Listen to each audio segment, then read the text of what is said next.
Hi, my name is Lisa Thomas and I'm a licensed insolvency practitioner at Neville & Co. I've got 18 years experience with the firm.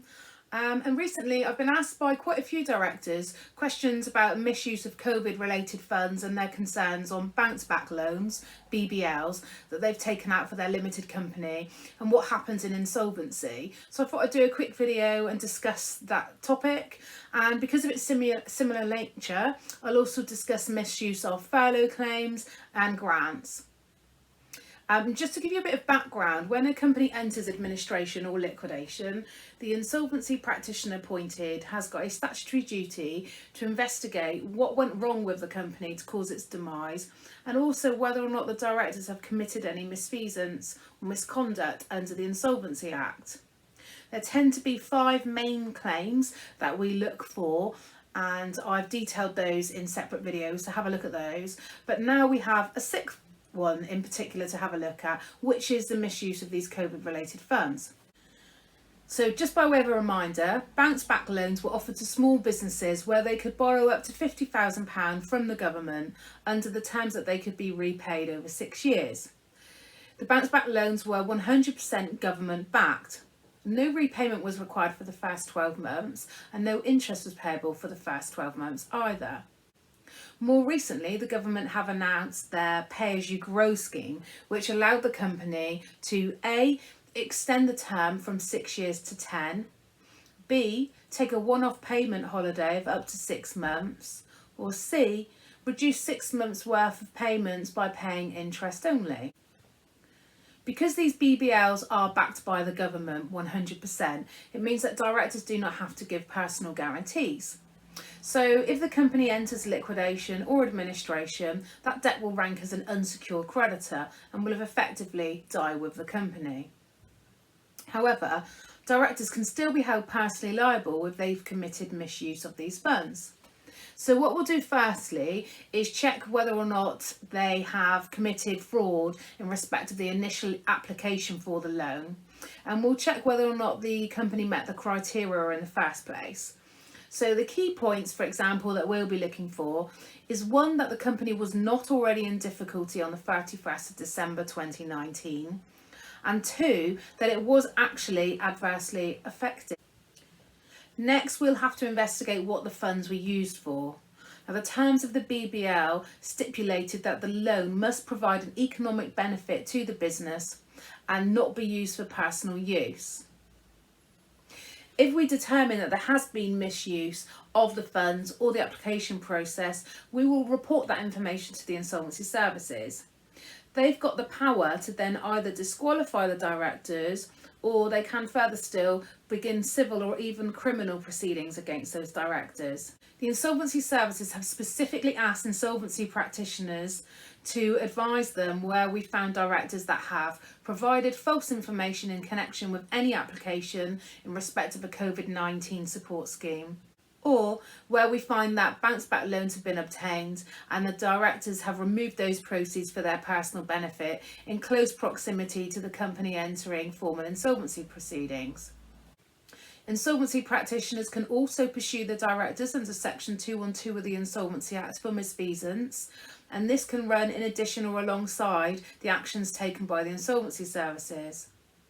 In addition, if the directors have drawn these funds out of the company, they will usually be classed as what's called a director's loan account, and that effectively means the company has loaned this money to the directors and they're responsible to repay it. Therefore, if the director's loan account is overdrawn, we will look to the directors to repay that money. And quickly going off on a tangent, when a company formally enters an insolvency procedure, the employees are entitled to claim monies that they're owed back from the government. This is known as the redundancy payment scheme, and as it says on the tin, amongst other things, will include redundancy. If the directors were also employees of the company, they're entitled to also put in a claim to the Redundancy Payments Office. However, if they've got an outstanding director's loan account, the Redundancy Payments Office will offset the director's claim against that director's loan account and refuse to pay it. Having said all of that, an insolvency practitioner will only become involved if the business fails and enters a formal insolvency procedure like liquidation or administration. There are some directors who will try to avoid their company entering such a procedure and trying to see if they can have it dissolved instead without first winding it up. However, even though the government has backed the bank's loans, what they've told the banks to do is to follow their formal recovery procedures first. So what I may be thinking might happen is we'll see a shift in the bank's attitude towards recovering these debts.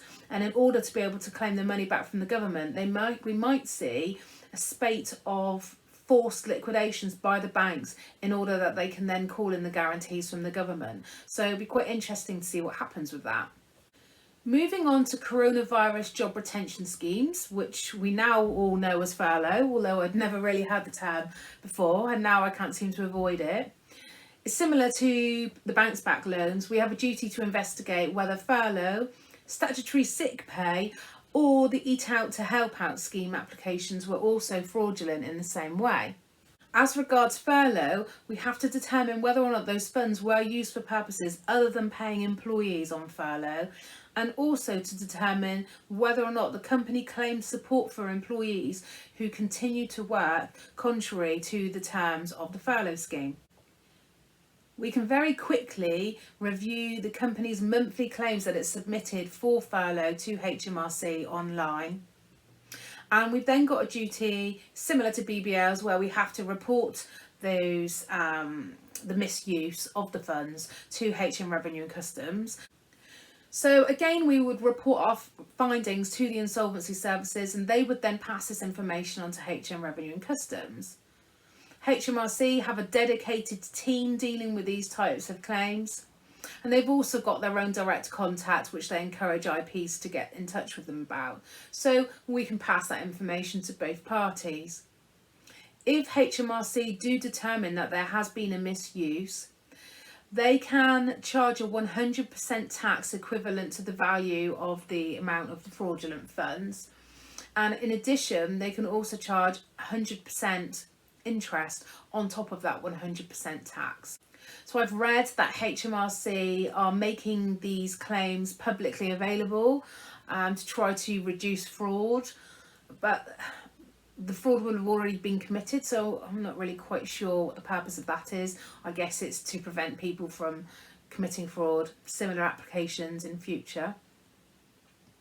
And just one final point, another thing that we have to look at, similar to the rest, is the grants that were loaned to different companies. So we'll need to check whether or not those applications were also fraudulent and in the same manner pass that information on to the insolvency services.